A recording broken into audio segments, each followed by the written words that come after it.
Hello friend, good evening. और क्या हाल चाल है। उम्मीद करता हूँ आप सब लोग घर पर ही होंगे और सुरक्षित होंगे। आइए हम अपनी आज की क्लास देखते हैं। मैंने आपको पिछले लेक्चर में पढ़ाया था रिप्रोडक्टिव इवेंट के बारे में। आइए पहले हम इसको एक बार रिवीजन कर लेते हैं, ठीक है ना। तो मैंने आपको बताया था कि रिप्रोडक्टिव इवेंट मतलब कि देखिए, पहला इवेंट यानी कि पहला चरण यानी कि पहला स्टेज क्या हो गया, तो आपका था गैमेटोजेनेसिस। सेकेंड स्टेज कौन सी है, इंसीमिनेशन। थर्ड स्टेज कौन सी है, फर्टिलाइजेशन। फोर्थ स्टेज कौन सी है, इनप्लांटेशन।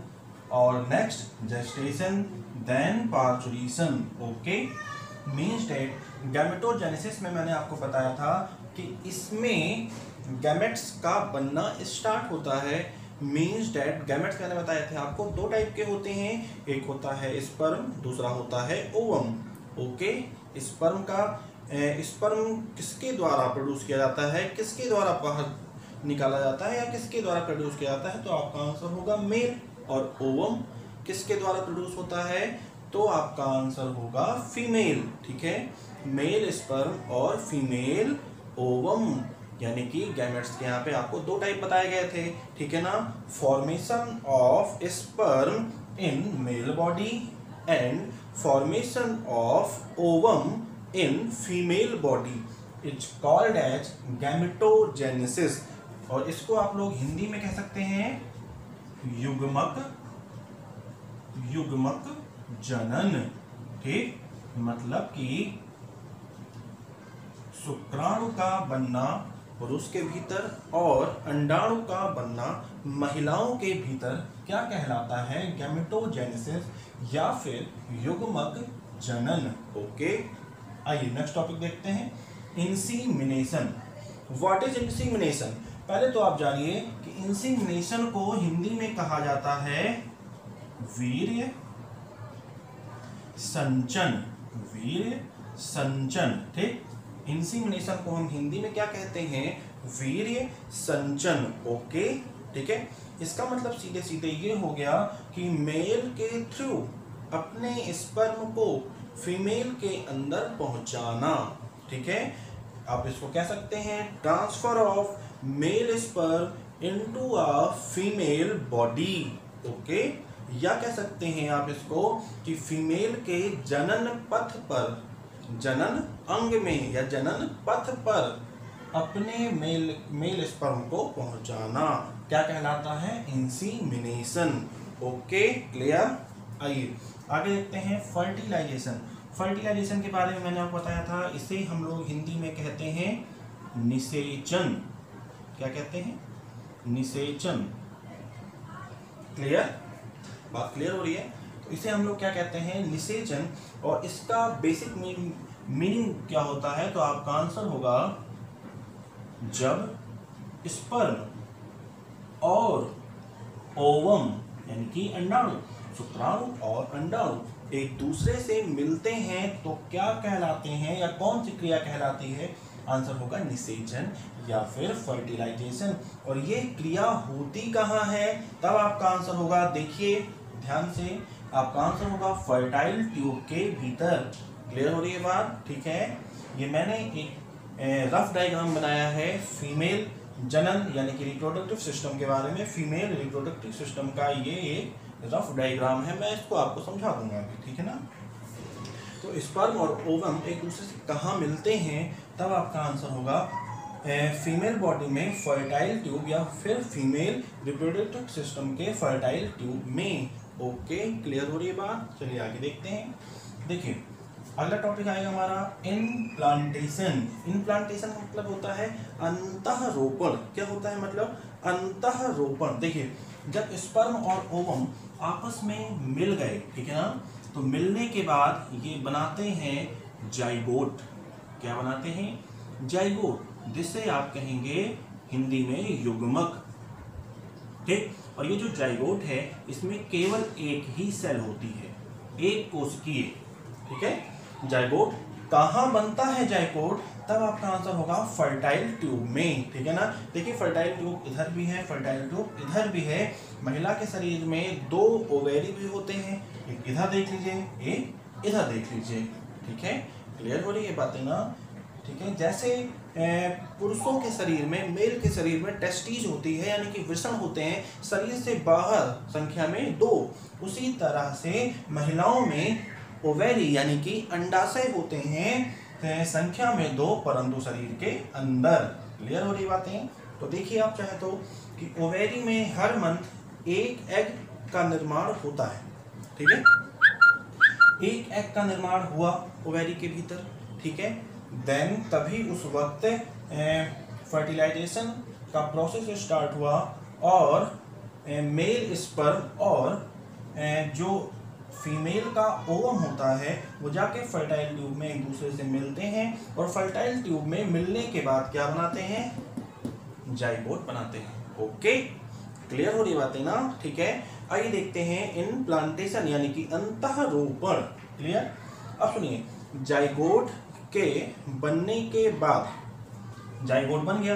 जाइगोट में कितने सेल होते हैं? 1 सेल होती है, ठीक है ना। जाइगोट का निर्माण हो गया, देन उसके बाद देखिए क्या होगा। अब जाइगोट से क्या बनेगा? एम्ब्रायो, ठीक। एम्ब्रायो को हिंदी में कहेंगे अपरिपक्व भ्रूण, अपरिपक्व भ्रूण, ठीक। इसमें एक सेल होती है और एम्ब्रायो में मल्टी सेलुलर होगा, मतलब कि बहुकोशिकीय होगा। क्लियर हो रही है बात? ठीक है, क्लियर।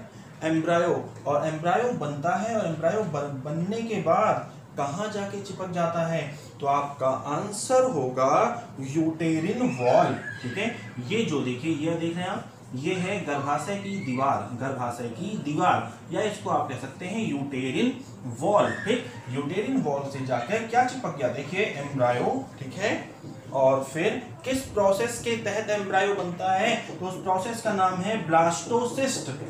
ब्लास्टोसिस्ट मीन्स दैट ब्लास्टो को और सिस्ट को अगर हम तोड़ेंगे तो what is the meaning of cyst? Cyst को आप कहेंगे सेल यानी कि कोशिका, समझे। और ब्लास्टो को कहेंगे फॉर्मेशन यानी कि निर्माण, ठीक है ना।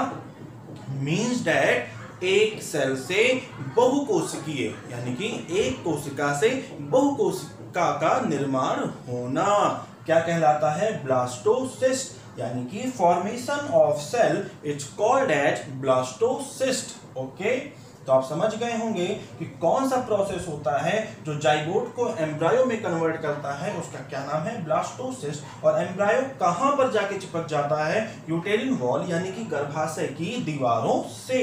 क्लियर हो रही बातें? ठीक है। एम्ब्रायो भी बन के तैयार हो गया है, अपरिपक्व भ्रूण बन के तैयार हो गया है। अब होगा जेस्टेशन। जेस्टेशन का मतलब होता है गर्भ की अवधि, ठीक। जो 9 माह महिला अपने गर्भ में बच्चे को धारण किए रखती है, उस अवधि को कहते हैं गर्भ की अवधि यानी कि जेस्टेशन। क्लियर? आगे देखिए, अगर हम इसको देखें थोड़ा सा और समझने की कोशिश करें कि ये क्या है, तो आप जान लीजिए कि जेस्टेशन में होगा बेसिक एम्ब्रायो का विकास यानी कि एम्ब्रायो डेवलपमेंट। ओके, ठीक है, यानी कि भ्रूण का विकास। और भ्रूण का विकास होने में सबसे ज्यादा जरूरी क्या होता है? तो मां के शरीर में एक ग्रंथि होती है, अंतःस्रावी ग्रंथि होती है, जिसे आप कहते हैं प्लेसेंटा, ठीक। तो प्लेसेंटा का भी निर्माण कब होता है? जेस्टेशन पीरियड में यानी कि गर्भ की अवधि में। और बच्चे तक पौष्टिक पदार्थों को पहुंचाने में सबसे ज्यादा उपयोगी कौन होती है? प्लेसेंटा। ओके, क्लियर हो रही बातें? अगला देखिए, पार्सुरीशन। ओके, इसका मतलब हो गया प्रसव, यानी कि अब बच्चे के जन्म का समय नजदीक आ गया है, या बच्चे के जन्म को हम क्या कहेंगे? प्रसव कहेंगे, और इसे आप इंग्लिश में कहेंगे पार्टुरीशन। Okay, clear? आइए अब हम अपना नेक्स्ट टॉपिक देखते हैं। हम अपना नेक्स्ट टॉपिक देखते हैं जिसका नाम है मेल रिप्रोडक्टिव सिस्टम, ठीक है ना। यहाँ पर एक डायग्राम मैंने बना रखा है मेल रिप्रोडक्टिव सिस्टम का। आइए इस डायग्राम को हम समझते हैं। ओके, ठीक है, चलिए देखिए। सबसे पहले देखिए, ये मैंने यहाँ पर मेल रिप्रोडक्टिव सिस्टम का डायग्राम बना रखा है, और देख रहे होंगे आप यहाँ पर देखिए testis. What is the meaning of testis? तो हिंदी मीडियम के बच्चे ध्यान दें, वृषण। क्या कहते हैं टेस्टिस को? वृषण, ठीक। जो कि शरीर से बाहर होते हैं, जो कि हमारे शरीर से बाहर होते हैं। और टेस्टिस का क्या काम है? देखिए दो काम है, एक तो स्पर्म को बनाना और दूसरा टेस्टोस्टेरॉन एक हार्मोन बनता है उसको बनाना। और टेस्टोस्टेरॉन हार्मोन करता क्या है? तो आप जान लीजिए कि मेल में जो मैथुन क्रिया जागृत होती है उसको जगाने का काम कौन करता है? टेस्टोस्टेरॉन हार्मोन करता है। ओके, क्लियर हो रही बातें? देखिए देखिए, और टेस्टिस शरीर से बाहर होते हैं, संख्या में कितने होते हैं? 2 होते हैं। क्लियर हो रही बात? शरीर से बाहर क्यों होते हैं? क्योंकि स्पर्म का जो निर्माण है वो बॉडी टेम्परेचर पर, जो कि 37 डिग्री सेल्सियस होता है, उस पर नहीं हो सकता है। मीन्स डैट बॉडी टेम्परेचर से कुछ कम पर स्पर्म का निर्माण होता है, इसीलिए टेस्टिस हमारे शरीर से, हमारी बॉडी से बाहर होते हैं। ओके, देखिए ध्यान दीजिए, देखिए आप देख रहे हैं कि टेस्टिस किसके अंदर है? तो स्क्रोटम के अंदर है। मीन्स डैट टेस्टिस यानी कि वृषण जिस थैले में, जिस बैग में रहता है उसको क्या कहते हैं? स्क्रोटम कहते हैं। क्लियर हो रही है बात? ठीक है ना? देखिए ऊपर ये जो पॉइंट देख रहे हैं आप, एपिडेमिक, इसको थोड़ा सा हम लार्ज करें। देखिए लार्ज करके मैंने यहाँ पे बना रखा है टेस्टिस को, ध्यान दीजिएगा आप सभी लोग। देखिए टेस्टिस में देखिए अंदर देखिए, ठीक है, तो जो ये वाला पोर्शन आप देख रहे हैं इसको हम कहते हैं सेमिनीफेरस ट्यूबुलर। क्या कहते हैं? Seminiferous tubular. ठीक है, और जो ये खाली वाला पोर्शन देख रहे हैं आप, इसको कहते हैं हम इंटरस्टिशियल सेल या फिर लैडी सेल। ओके, फिर से सुन लीजिए, इसको कहेंगे सेमिनीफेरस ट्यूबुलर। और ये जो खाली स्थान देख रहे हैं आप, इसको कहते हैं हम इंटरस्टिशियल सेल या फिर लैडिक सेल। ठीक है ना? सेमिनीफेरस ट्यूबुलर क्या करता है? तो आपका आंसर होगा स्पर्म का निर्माण करता है। Okay, clear? Means that testis में भी स्पर्म का निर्माण कौन करता है? तो आपका आंसर होगा सेमिनीफेरस ट्यूबुलर करता है। ठीक है, स्पर्म का निर्माण कर लिया। ओके, अब स्पर्म को रखता कौन है? मीन्स डैट स्पर्म को कुछ समय के लिए इकट्ठा करके कौन रखता है? तो आपका आंसर होगा एपिडेमिक्स। क्या आंसर होगा आपका? एपिडेमिक्स। मीन्स डैट स्पर्म को स्टोर करने का, संग्रह करने का काम किसका है? एपिडेमिक्स का है। ओके, क्लियर हो रही बातें? इंटरस्टिशियल सेल यानी कि लैडिक सेल, इससे क्या बनता है? टेस्टोस्टेरॉन नामक हार्मोन बनता है। ठीक है ना? जो मेल में मैथुन क्रिया को जगाता है, या कह सकते हैं आप मेल और फीमेल बॉडी में अंतर करता है। मेल में टेस्टोस्टेरॉन बनता है। क्लियर हो रही बातें? और टेस्टोस्टेरॉन किसका एग्जाम्पल है? तो आपका आंसर होगा एंड्रोजन।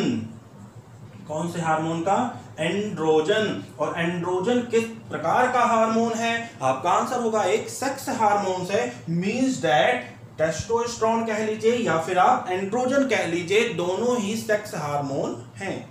क्लियर? चलिए आगे देखिए, देखिए स्पर्म यहां पर बन गया। ओके, ठीक है। अब देखिए ये जो देख रहे हैं आप, यहां से स्पर्म ऊपर जाएगा। ओके, ठीक, क्लियर हो रही बात? अब ऊपर जाने वाली जो ये नली है, ये जो है, इसको आप कहेंगे वेन डिफरेंस। क्या कहेंगे? वेस डिफरेंस। फिर से सुन लीजिए, स्पर्म को ले जाने वाली वाहिका, ले जाने वाली नली क्या कहलाती है? Vas deferens. क्या कहते हैं? Vas deferens. Means that sperm को कैरी कौन करता है? यही मैं लिख दे रहा हूं, आप नोट कर लीजिएगा। स्पर्म को कैरी यानी कि स्पर्म को वाहक की तरह ले जाने का, आगे बढ़ाने का काम कौन करता है? Vas deferens. क्लियर? ओके, चलिए आगे देखिए। देखिए वास डिफरेंस यूरिनरी ब्लैडर के ऊपर से यानी कि मूत्राशय के ऊपर से, ठीक है, स्पर्म को लेकर जाती है। ये देखिए जा रही है, ठीक, ये सब स्पर्म है, आया, ठीक। अब देखिए स्पर्म यहां पे आया तो ऐसे मुड़ेगा, ठीक है, और मुड़ के कहा जाएगा? सेमिनल वेसिकल में। और सेमिनल वेसिकल में जाके उससे मिलेगा सेमिनल फ्लूइड। किससे? स्पर्म से। स्पर्म से क्या मिलेगा? Seminal fluid. ठीक, यहीं पे एक क्वेश्चन बनता है कि बॉडी का वो कौन सा पार्ट है जिससे फ्रक्टोज निकलता है? आंसर होगा सेमिनल फ्लूइड, ठीक, या seminal vesicle.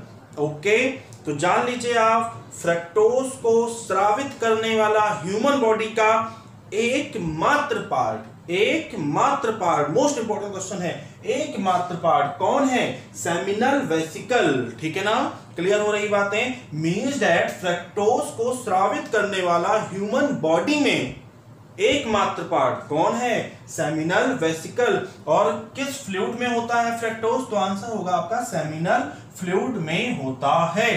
Clear? Seminal fluid में क्या मिल रहा है जाके? स्पर्म। ओके, क्लियर हो रही बातें? ठीक, अब सुनिए, सेमिनल फ्लूइड में यहां पर स्पर्म मिल गया। ठीक, आगे बढ़ते हैं, आगे बढ़ा स्पर्म यहां से, अब कहां आया? देखिए, प्रोस्टेट ग्लैंड में। अब कहां पे आया?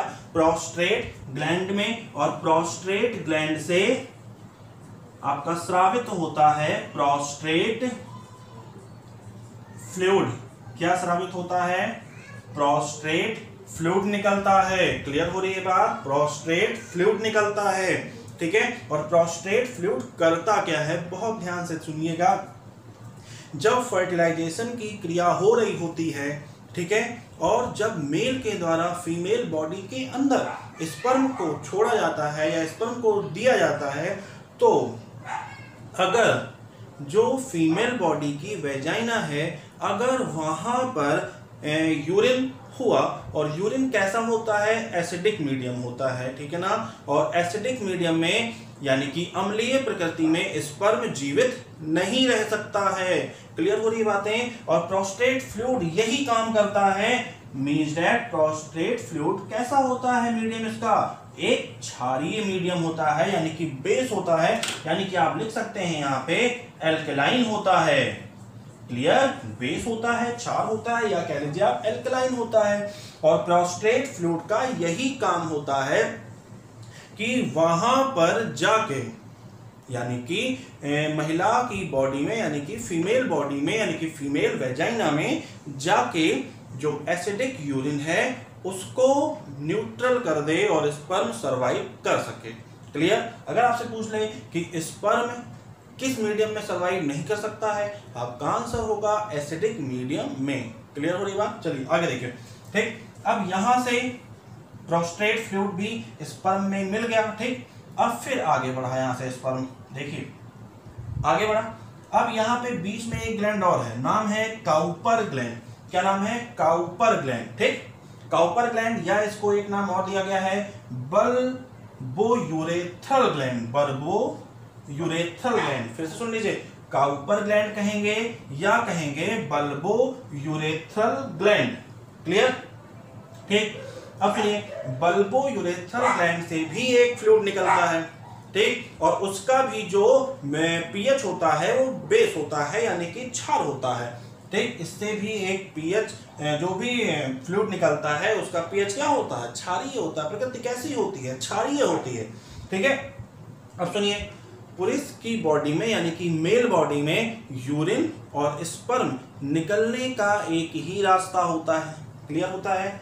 जबकि महिलाओं की बॉडी में ऐसा नहीं है, यूरिन के लिए अलग रास्ता है और स्पर्म अंदर जाने के लिए अलग रास्ता है। क्लियर? और लेकिन पुरुष के शरीर में ऐसा नहीं है, पुरुष के शरीर में स्पर्म और यूरिन दोनों के लिए एक ही रास्ता है। ठीक, अगर ये जो रास्ता देख रहे हैं यहाँ पर अगर यूरिन हुआ, मीन्स दैट अगर यूरिन यहाँ पे है तो कैसा मीडियम होगा? यहाँ पे एसिडिक मीडियम होगा। और एसिडिक मीडियम में वही बात कि स्पर्म सर्वाइव नहीं कर पाएगा, स्पर्म सर्वाइव नहीं कर पाएगा। क्लियर? तो काउपर ग्लैंड से जो हार्मोन निकलता है वो यहाँ पर स्पर्म में मिल जाता है। ठीक है, और स्पर्म में मिलने के बाद चूंकि इस ग्लैंड से भी जो हार्मोन निकलता है उसका पीएच होता है बेस, यानी कि क्षारीय प्रकृति होती है, और यहाँ पे एसिडिक के साथ मिलकर वो भी न्यूट्रल कर देता है, जिससे कि स्पर्म हमारा सर्वाइव करता है। ठीक है ना, और फिर इसी रास्ते से स्पर्म बाहर निकलता है। एक चीज और सुन लीजिए, मैंने आपको बताया यहां से जा रहे हैं हम, स्पर्म लेके जा रहा है, ठीक है सही। अब इन सभी ग्लैंड से जैसे ही आगे बढ़ता है स्पर्म, तब ये स्पर्म ना कहला के क्या कहलाता है, सुनिए, तब हम इसको स्पर्म नहीं कहेंगे, क्या कहेंगे, इसको सीमन कहेंगे, ठीक है।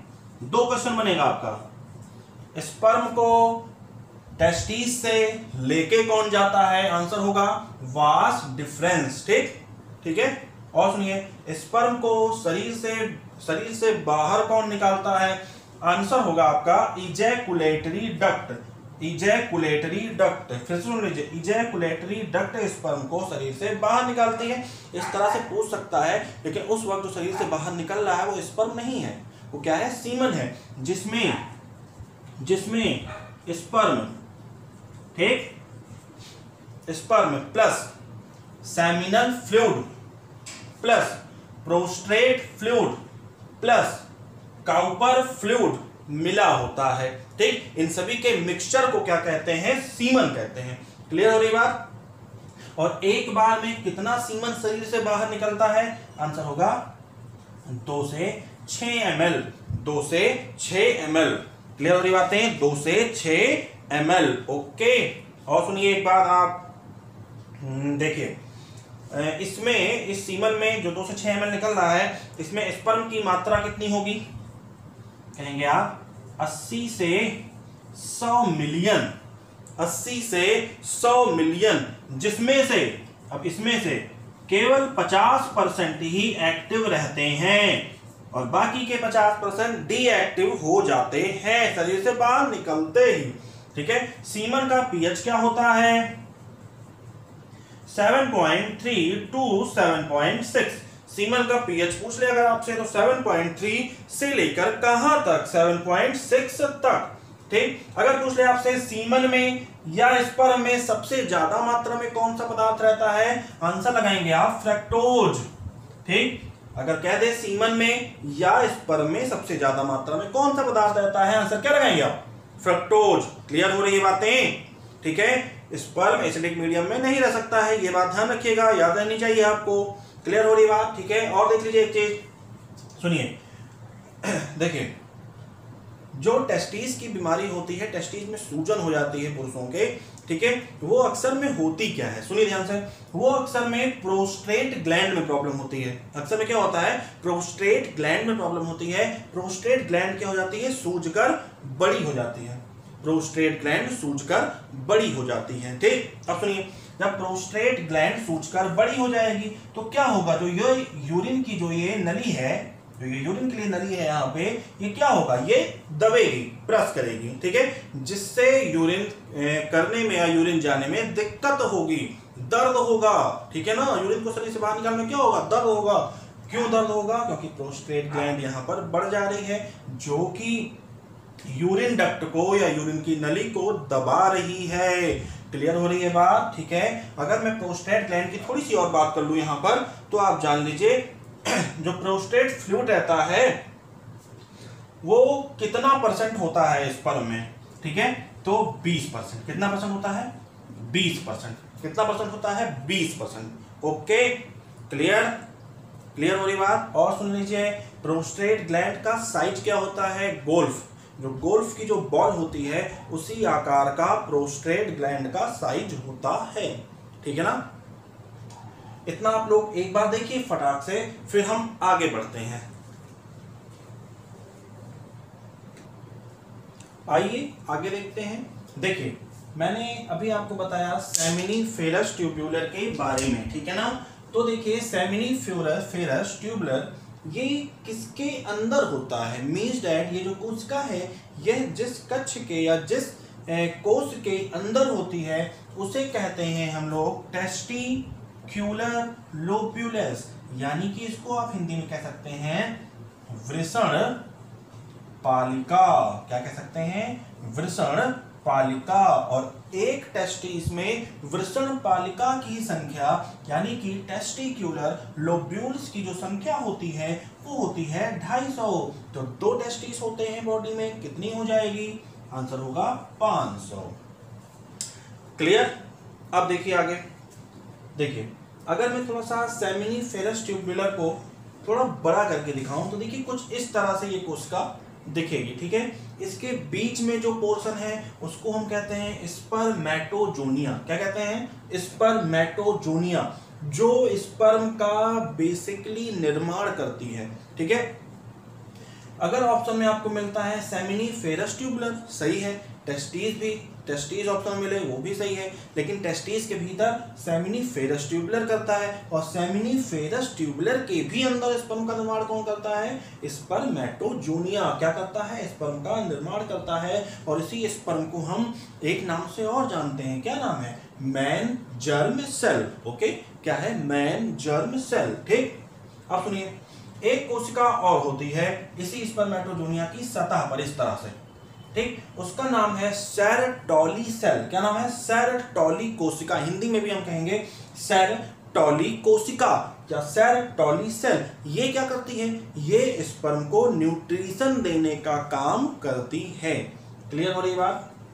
ठीक है, इसको आप लोग एक बार देखिए, हम लोग अपना नेक्स्ट शुरू करते हैं। आप अभी भी मेल रिप्रोडक्टिव सिस्टम के अंदर ही चल रहे हैं। मैंने आपको सभी बातें बता दी हैं। अगर आपसे पूछ ले कि भाई टेस्टिस बॉडी के किस रीजन में होता है, तो आप कहेंगे पेल्विक रीजन में होता है। किस रीजन में होता है? पेल्विक रीजन में होता है। देखिए, पेल्विक रीजन, पेल्विक रीजन, ठीक है, मीन्स दैट श्रोणी मेखला। पेल्विक रीजन का मतलब क्या होगा? श्रोणी मेखला। क्लियर?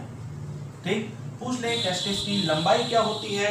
आंसर आप लगा दीजिएगा 4 से 5 सेंटीमीटर। टेस्टिस की लंबाई के बारे में बात कर रहे हैं, 4 से 5 सेंटीमीटर, ठीक। चौड़ाई क्या होगी? 2 से 3 सेंटीमीटर। क्लियर? इतनी बातें क्लियर हो गई हैं। अब सुनिए, रिप्रोडक्टिव सिस्टम जो मेल का है, इसके भीतर कुछ सहायक नलिकाएं भी होती हैं, ठीक है। हेडिंग डालेंगे आप, accessory duct for male reproductive system, यानी कि सहायक नलिकाएं किसके लिए? मेल रिप्रोडक्टिव सिस्टम के लिए। डाल दीजिए एसेसरी डक्ट, एसेसरी डक्ट। देखिए कौन कौन सी होती है, इसमें से मैंने आपको बता रखा है, ठीक है। एक तो कहेंगे आप, पहला रिटे टेस्टिस, रिटे टेस्टिस, ठीक। एक क्या कहेंगे? रिटे टेस्टिस। क्लियर हो रही बात? रिटे टेस्टिस मीन्स दैट वृषण जालिकाएं। रिटे टेस्टिस का मतलब क्या होगा? वृषण जालिकाएं, ठीक है। अगला देखिए, वासा। क्या? वासा इफ्रेंटिया, वासा इफ्रेंटिया, ठीक। वासा इफ्रेंटिया, वासा इफ्रेंटिया का मतलब होगा शुक्रवाहिनियां, शुक्रवाहिनियां, ठीक। सुन लीजिए, रिटे टेस्टिस वृषण जालिकाएं, वासा इफ्रेंटिया मीन्स होगा शुक्रवाहिनियां। एक मैंने अभी आपको बताया था एपिडायनेमिक्स, एपिडायनेमिक्स, ठीक है। इसका मतलब अधिवृषण। स्टोर कहाँ होगा जाके? तो क्या कहेंगे? स्पर्म कहाँ स्टोर होगा? एपिडायनेमिक्स में जाके स्टोर होगा, ठीक है। एक मैंने आपको बताया था वास